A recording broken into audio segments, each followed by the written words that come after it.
This is a knee flexion mobilization, so this is particularly helpful if you're missing end range knee bending or knee flexion. There's going to be some other techniques that are better if you're having pain in kind of mid-range, but if you're having pain right at this end, give this one a shot. So we're going to get a towel rolled up here. This is going to serve two purposes.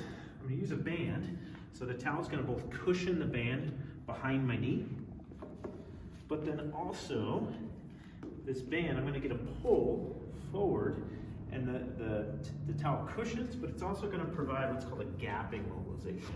So the band is going to actually hold that towel right behind my knee. Then I'm going to go on hands and knees, kneel on something, and the technique is real simple. I'm just going to rock forward and up. So as I rock backwards, I want to feel maybe a little pressure in the knee, but no pain.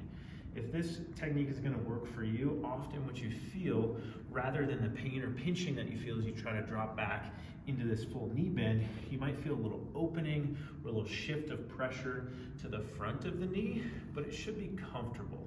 It should be pressure from the band and the towel, of course, but it should be very tolerable. So I like to rock back gently here, kind of hang out for a second.